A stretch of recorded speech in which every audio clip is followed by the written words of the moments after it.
মানুষ তোর মতো নিমক হারাম কেউ নাই, তোর মতো অকৃতজ্ঞ কেউ নাই। দিয়া দিলাম হাতে, দিতে দেরি আর আমাকে ভুলতে দেরি করলি না। অথচ আকরাবু মিন হাবলিল ওয়ারিদ, আমি তোর রগের চেয়েও কাছে। আনা মাকুম আইনা মা কুনতুম, সব সময় আমি তোর সাথে থাকি, আমি তোর সাথে। আযকুরুকা ওয়ালাউ তানসানি, 24 ঘন্টা তোকে আমি সুরক্ষিত করি। আস্তুরুকা ওয়ালাউ তাকসানি, 24 ঘন্টা তোর ভুল ত্রুটিকে আমি লুকাইতে থাকি, কাউকে জানতে দিই। আরো যে কত কিছু বলতে গেলে দিন জীবন শেষ হয়ে যাবে, আরো যে কত কিছু করে, করার পরে বলছে আহসিন কামা আহসানাল্লাহু ইলাইক, তোর উপরে যেমন দয়া করলাম তুই একটু আমার উপরে কর।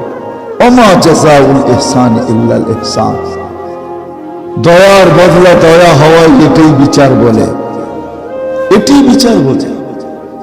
এই জন্য মেলে দোস্ত, মানুষ মরণশীল, যেই কোনো মুহূর্তে মরতে পারে, যেই কোনো জায়গায় মরতে পারে, যেই কোনো জায়গায় মরতে পারে।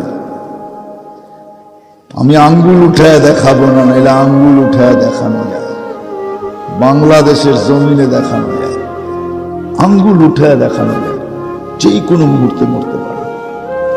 আজকে আমাদের চালচলন দেখলে মনে হয় আমরা শুধু অনর্থক, কোনো উদ্দেশ্য আমাদের জীবনের নাই, শুধু কামাবো, খাবো, ঘুমাবো, ঘুরবো, ফিরবো, এটাই আমাদের জীবনের উদ্দেশ্য। না না না, এটা বাবা ভুল হবে। যে এটা ভাববে সে ভুল হবে, যে এই কথায় বিশ্বাসী হবে যে আমার জীবন আমি যেমন খুশি তেমন কাটাবো, যে এই কথায় বিশ্বাসী হবে সে ভুল করবে, এমন ভুল যেটা আর কোনোদিন শুধরানো সম্ভব হবে না। যদি এইখান থেকে চলে গেল তাহলে আর কোনোদিন এটার রিকভারি সম্ভব না, এটাকে শুধরানো সম্ভব না, এটাকে পরিবর্তন করা সম্ভব না, এটাকে পরিপূর্ণ করা সম্ভব না। সুযোগ এখানেই আছে। বিদায় আল্লাহ মানুষকে বুঝাইতে চাইতেছেন যে তুমি কিন্তু মরণশীল। হাদিসও বলে ইবনে আদম লা তাফরাহ বিদুনিয়াইকা ফাইন্নাকা গায়রা মুখাল্লাদ, তুমি কিন্তু চিরঞ্জীব না। ইন্নী কাতাবতুল মাউতা আলা মান তাহতা আরশি, আমার আরশের নিচে যে আছে তাকে মরতেই হবে, এটাই সত্য। কুল্লু নাফসিন যায়িকাতুল মাউত, প্রত্যেক ব্যক্তিকে মৃত্যুর স্বাদ পান করতে হবে। মৃত্যুর একটা স্বাদ আছে, যে মারা গেছে সে বলতে পারে যে মৃত্যুর স্বাদ কি, কিন্তু কবর থেকে উঠাই আয়না তো আর চেয়ারে বসানো যায় না, লাউড স্পিকারের সামনে রাখা যায় না। যদি যাইতো তাহলে সব সমস্যার সমাধান হয়ে যেত, কিন্তু এই সিস্টেম আল্লাহ নিয়ম রাখেন না। এই জন্য আল্লাহ রসুল বলছিলেন যে আমার মনে চায় আমি দোয়া করি যে কবরের অবস্থা তোমাদেরকে দেখায় দেওয়া হোক, কিন্তু পরক্ষণে দোয়া এই জন্য করি না যে তোমরা আপন জনকে আর কেউ কবরে দিবে না, দুনিয়াটা দুর্গন্ধে ভরে যাবে। এই জন্য দোয়া করতে যেও দোয়া করি না। বিদায় ভাবার বিষয়, মানুষ কিন্তু মরণশীল, আমরা মরণশীল, কখন মরবো এটাও জানি না। যদিও আমাদের হাতের টেকনোলজি আমাদেরকে আশ্চর্যান্বিত করে, আমাদের হাতের টেকনোলজি আমাদেরকে তাক লাগায় দেয়, মানুষের হাতের টেকনোলজি মানুষকে তাক লাগায় দিতেছে, কিন্তু জানার কোনো সুযোগ নাই যে আমি কখন মরব, কোথায় মরব, কোন অবস্থায় মরব, তা জানার সুযোগ কারো নাই। এতটুক কথা যদি বুঝে আসে তো সামনেরটাও বুঝে আসবে যে আমি মরণশীল, আমাকে চলে যেতে হবে। কেন অস্তিত্ব দিলেন এটা বোঝা অনেক সহজ হবে, নাইলে কেন অস্তিত্ব দিলেন এটা বোঝা সহজ হবে না। তাইলে ওই স্লোগানেই বিশ্বাস করবে আমার জীবন আমি কাটাবো, যেমন খুশি তেমন কাটাবো, কিন্তু জীবনটা আমার না। না যুক্তিতে বুঝে আসে, না তর্কে বুঝে আসে। জীবনটা যদি আমার হতো তাহলে জীবনের কোনো অংশে আমার কন্ট্রোল থাকতো, আমার কোনো কন্ট্রোল নেই। জীবনের অংশটা আমার কথা মানত, কোনো একটা অংশ আমার কথা মানে না, আমার কন্ট্রোলে নেই। জীবনটা তার গতিতে চলতেছে, জীবন বলতে সময়টা তার গতিতে চলে, আমার কথা একদিনও শোনে না। আজ পর্যন্ত মানুষ জীবনের গতি থামাইতে পারে না, আর কোনোদিন থামানো সম্ভব না। এই জন্য সত্য এটাই, যিনি আমাদেরকে নিয়ে আসছেন আবার যিনি নিয়ে যাবেন, উনি আমাদেরকে নিয়ে আসছেন। আমরা সদিচ্ছায় কেউ মানুষ হয়ে আসি না। কেউ বলতে পারবে না যে আমি সদিচ্ছায় মানুষ হয়ে আসছি, না, ওনার ইচ্ছায় আমরা মানুষ হয়ে আসছি। ইচ্ছা করলে যা খুশি তা বানাইতে পারতেন, কোনো প্রতিবাদ করার সুযোগ নাই। সারা দুনিয়ার প্রাণীগুলো এক হয়ে আজ পর্যন্ত কোনোদিন প্রতিবাদ করে নাই। বরং এটাই পাওয়া যায়, শুকর পর্যন্ত সকালে ঘুমের থেকে ওঠে আর উঠেই একটা চিৎকার দেয়, আলহামদুলিল্লাহিল্লাযী খালাকানি আবতারা খালকি। প্রশংসা ওই আল্লাহর, যিনি আমাকে অস্তিত্ব দিছেন সৃষ্টির ভিতরে সবচেয়ে নিকৃষ্ট করা, তারপরে তো দিছেন। কুকুরও দেখবেন ঘুম থেকে উঠেই একটা হামাগুড়ি দিয়ে একটা আওয়াজ বাহির করে, সেও আল্লাহর প্রশংসা করে। মা মিন শাইইন ইল্লা ইউসাব্বিহু বিহামদি রাব্বি। প্রত্যেকটা বস্তু আল্লাহর প্রশংসায় 24 ঘন্টা বাধ্য। মানুষই একমাত্র স্বভাব রাখে, নাইলে কোনো সৃষ্টি এই স্বভাব রাখে না। মানুষই একমাত্র অভ্যাস রাখে, স্বভাব রাখে। ইদা মাসাহুল খাইরু মানুয়া। ভালো কিছু পাইতে দেরি, এই কথা বলতে দেরি করে না যে এই ভালোটা আমাকে দিল তো দিল কে। মানুষ সুস্থ হয়ে যখন হাসপাতাল থেকে ফিরে তো প্রশংসা করে তো হাসপাতালের করে, ডাক্তারের করে। বহুত কম রোগী আছে সুস্থ হইয়া সর্বপ্রথম 2 রাকাত নামাজ পড়ে এই কথা বলে, মালিক তুই সুস্থ করে দিল। এইখানে একজনও নাই অসুস্থ হওয়ার পরে সুস্থ। অনেকেই আমরা অসুস্থ হয়েছি, অনেকেই আমরা সুস্থ হয়েছি, কিন্তু আজ পর্যন্ত কেউ আমরা সুস্থ হওয়ার পরে 2 রাকাত নামাজ পড়ে বলি না, মালিক তুই সুস্থ করছিস। সবাই বলে হাসপাতাল বড় ভালো, ডাক্তার বড় দক্ষ, ধরতে পারছে আমার রোগটা, চিকিৎসা ঠিক মতো করছে, আমি ভালো হয়ে গেছি। অথচ কোরআন বলে ওয়াইদা মারিস্তু ফাহুয়া ইয়াশফিন। কোরআন শিখাইতেছে এটা, ওয়াইদা মারিস্তু ফাহুয়া ইয়াশফিন। যখন আমি রোগে আক্রান্ত হই, শেফা দিলে তো মালিকই দেয়, আর কেউ দেয় না। কিন্তু আল্লাহর নাম একবারও উচ্চারণ করে নাই, একবারও কেউ নাই। বলেন আপনি এখানে এতগুলা লোক, যুবকও আছে, বৃদ্ধও আছে, বলেন কোনদিন সুস্থ হয়ে 2 রাকাত নামাজ পড়ে এই কথা বলছি যে মালিক তুই আমাকে সুস্থ করে দিছিস? সবাই প্রশংসা করি কার? ডাক্তারের। সবাই প্রশংসা করি কার? হাসপাতালে। এই জন্য কোরআন বলে ইদা মাসাহুল খাইরু মানুয়া। মানুষই একমাত্র স্বভাব রাখে, এই স্বভাব সৃষ্টির ভিতরে কারো নাই। মানুষেরই খারাপ স্বভাব, মানুষই স্বভাব রাখে। ভালো পাইতে দেরি, আল্লাহকে বলতে দেরি করে না। একটু তাকায় দেখেন, যুবক যৌবন পাইতে দেরি, আল্লাহর থেকে দূরে সরতে দেরি করে না। যতদিন যৌবন পায় নাই অতদিন তো বাচ্চা ছিল, কলম তার বিরুদ্ধেও ছিল না, পক্ষেও ছিল না। কিন্তু এই দিক দিয়ে যৌবন পাইতে দেরি, আল্লাহকে বলতে দেরি করে নাই। ভাবেন, টাকা আলা টাকা পাইতে দেরি, আল্লাহকে বলতে দেরি করে নাই। যে যা পাইছে পাইতে দেরি, আল্লাহর থেকে দূরে সরতে দেরি করে নাই। ওয়াইদা মাসাহুল খায়রু মানুয়া। খায়ের পাইতে দেরি, আল্লাহ বলতে দেরি করে না। মানুষের এই স্বভাব। কিন্তু সত্য এটাই, আমরা মরণশীল। যেই কোনো মুহূর্তে মরতে পারি, যেই কোনো জায়গার থেকে যাইতে পারি। এমন না আপনি উন্নত প্লাজে বসে, উন্নত ফ্ল্যাটে বসে আছেন মৌত হবে না, এমন না। উন্নত দেশে বসে আছেন মৌত হবে না, এমন না। যেখানেই থাকুক না কেন মানুষকে মরতে হবে। কিন্তু ভাবতে হবে, বুঝতে হবে, শিখতে হবে, জানতে হবে যে আল্লাহ আমাকে কেন অস্তিত্ব দিলেন, আমার অস্তিত্বের কারণ কি, কি কারণে আল্লাহ আমাকে অস্তিত্ব দিলেন, কি কারণে আল্লাহ আমাকে কুদরতি হাত দিয়ে তৈরি করলেন, সব সৃষ্টি তো হুকুম দিয়া করলেন, সব সৃষ্টি তো 2 অক্ষর দিয়ে অস্তিত্ব দিলেন। আজকে তো মানুষ নামাজ পড়তে আসে না, এই জন্য আমার মনে হয় সে ভাবে যে মানুষকে আল্লাহ নামাজের জন্য ডাকতেছে, এই জন্য সে আসে না। আসলে মানুষকে আল্লাহ নামাজের জন্য ডাকে না, নামাজ তো একটা বাহানা মাত্র। আর সালাহ এই শব্দটা বাহানা মাত্র। যদি সত্য হয় মানুষকে আল্লাহ ডাকে জান্নাতের চাবি দেওয়ার জন্য, যেখান থেকে তার যাত্রা ওইখানের চাবি দেওয়ার জন্য। মনে হয় বুঝাইতে পারি না, আমাদের যাত্রা জান্নাত থেকে, আমাদের গন্তব্য কিন্তু জান্নাত, আমাদের যাত্রাও জান্নাত থেকে, গন্তব্য জান্নাত।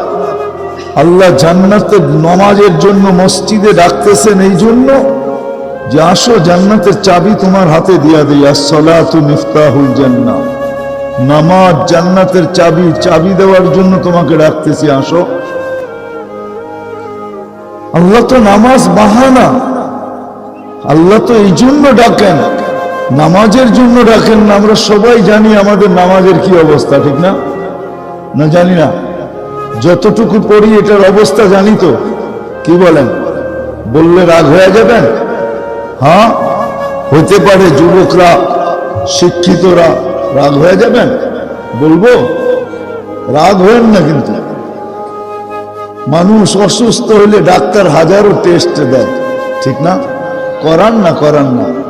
হ্যাঁ করান তো। টাকা যায় না? যায় না? বিড়ম্বনা হয় না? হয় না? সবকিছু হয়, তারপর তো টেস্ট করান, ঠিক না? আজ পর্যন্ত এখানে কয়জন আছে যে আমি সূরা ফাতিহাকে টেস্ট করছি?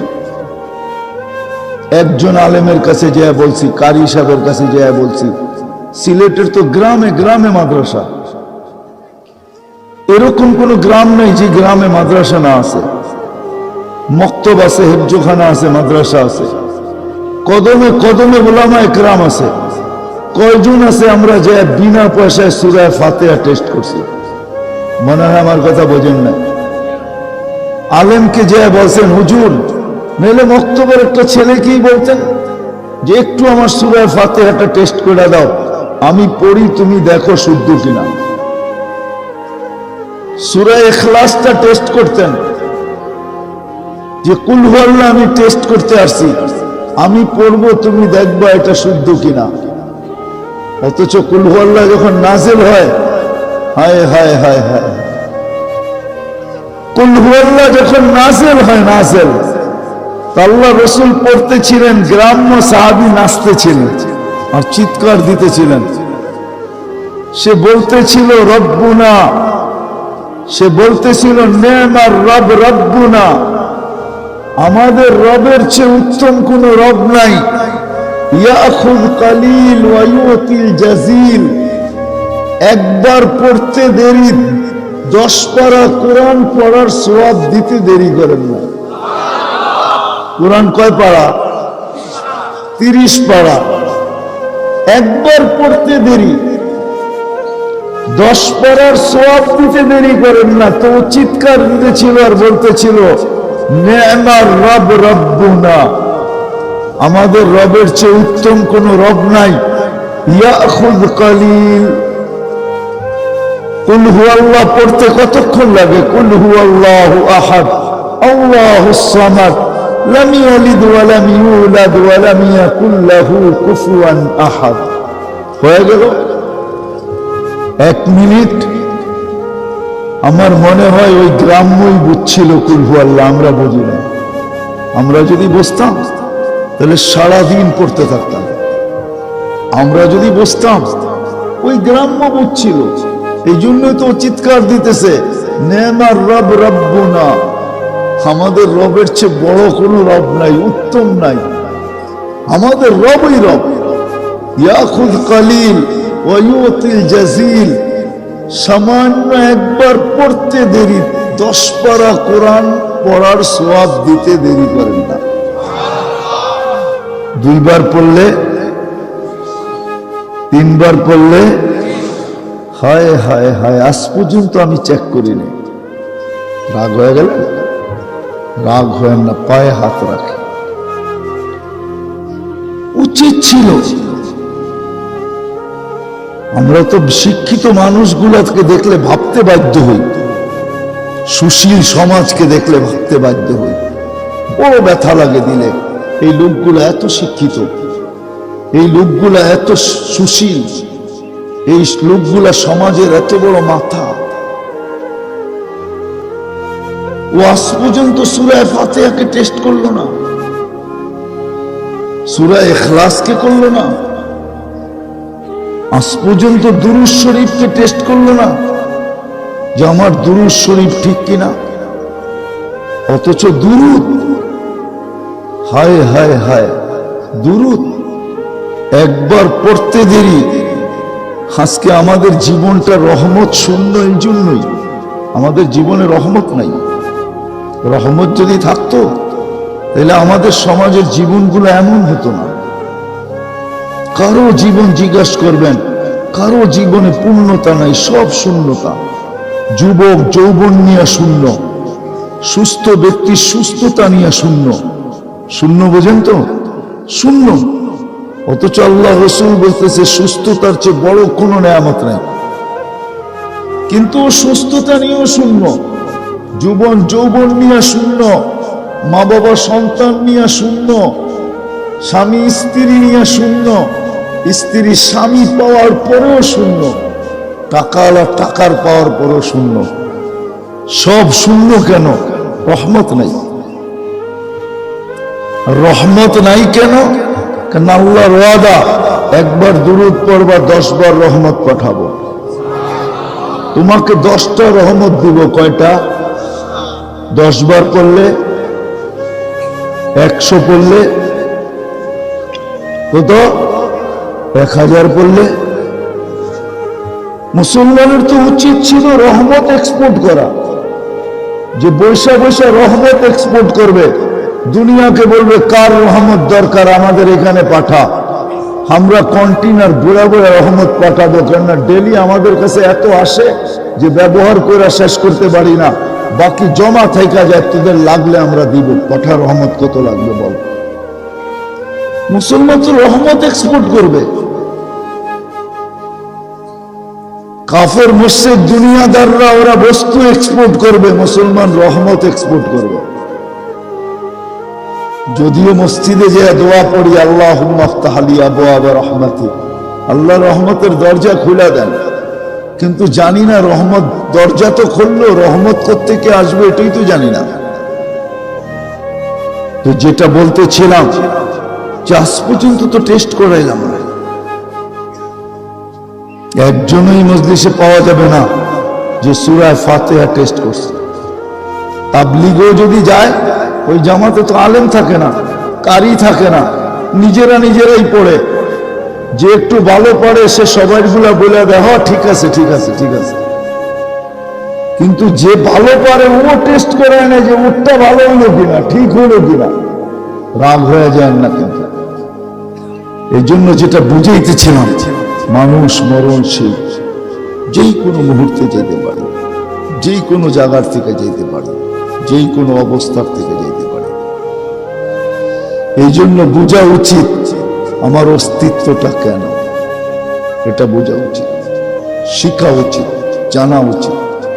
এটার জন্যই আল্লাহ আমাদেরকে বিবেক দিয়েছেন, এটার জন্যই আল্লাহ আমাদেরকে বুদ্ধি দিয়েছেন, এটার জন্যই আল্লাহ আমাদেরকে চিন্তা ক্ষমতা দিয়েছেন,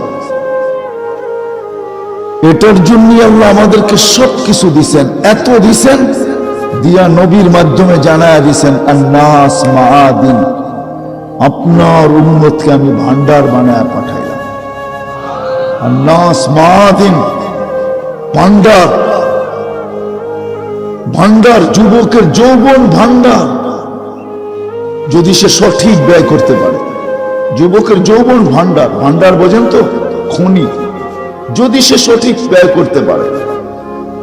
চক্ষু ভান্ডার, দৃষ্টি ভান্ডার যদি সঠিক ব্যয় করতে পারি, একজনও এখানে নেই, না ইয়াম না বুড়া, যাদের মা বাবা বাচ্চা আছে একজনও নাই যে বাহির থেকে ছুটতে ছুটতে যাইতেছে। একজন জিজ্ঞেস করে এত তাড়াহুড়া কেন? কয় বুঝবি না। কয় মানি? কয় যাব, দয়ার দৃষ্টিতে দেখব, কবুল হজের সওয়াব কামাবো, আর কবুল হজের বিনিময়ে জান্নাত, এই মুহূর্তে যায় জান্নাত নিজের নামে লেখায় নিব।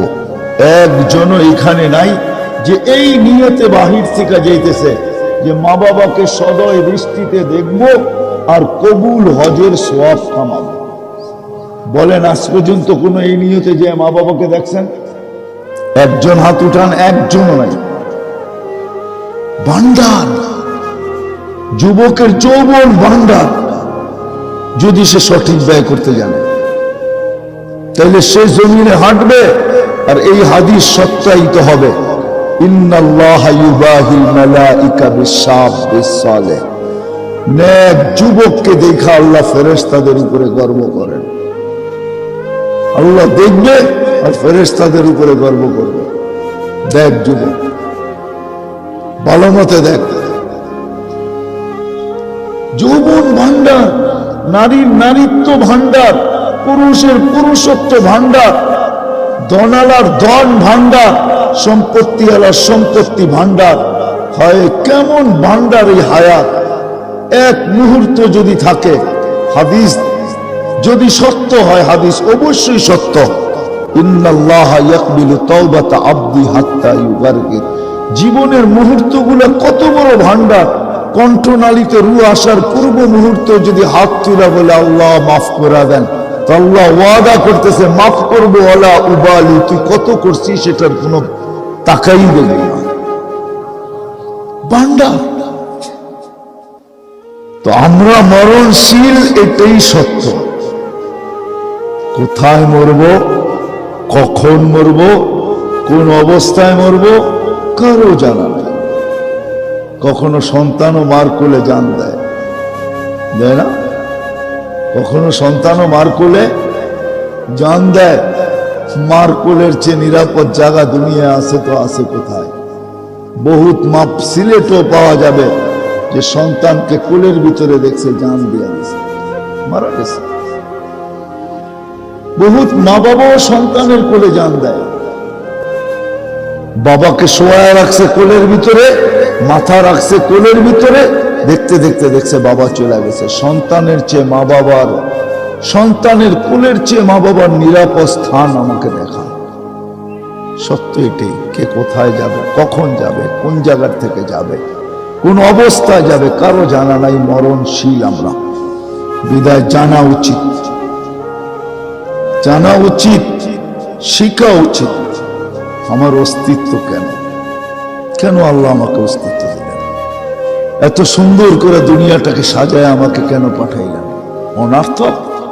কোরআন চিৎকার দেয়, আফা হাসিবতুম আন্নামা খালাকনাকুম আবাস। তোমাদের ধারণা তোমরা অনর্থক? অনর্থক না। আল্লাহ এখানে পাঠাইছেনি প্রস্তুতি নেওয়ার জন্য, এখানে পাঠাইছেনি জীবনটাকে গড়ার জন্য, এখানে পাঠাইছেনি যেই জায়গার থেকে যাত্রা শুরু ওইখানে ফেরার জন্য।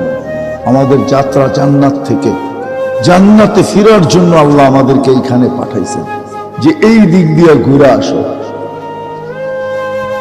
এই দিক দিয়ে ঘুরে আসো। একক আপন মেহমান যদি হয় তো ওর জন্য একটা আলাদা, ওর জন্য দরজা ভিন্ন থাকে, ঠিক না? সবাই সামনেরটা দিয়ে ঢোকে, বাড়ির জামাই বলে কথা কয় বাবা তুমি ভিতর দিয়ে আসো। সবাই সামনের দরজা দিয়ে ঢুকছে, আর বাবাকে কি বলতেছে? জামাইকে, বাবা তুমি ভিতর দিয়ে আসো। মনে বাড়ির ভিতর দিয়ে ঢুকে আসো। কি মনে হয় বোঝেন নাই? হ্যাঁ, আমাদের যাত্রা জান্নাত থেকে যাবো জান্নাতে। আল্লাহ বলে একটু ঘুরায়, এদিক দিয়ে ঘুরায়। এই জন্য দুনিয়াতে পাঠাইছেন, নাহলে পাঠাইতেন না, নাহলে জান্নাতেই থেকে যেতাম।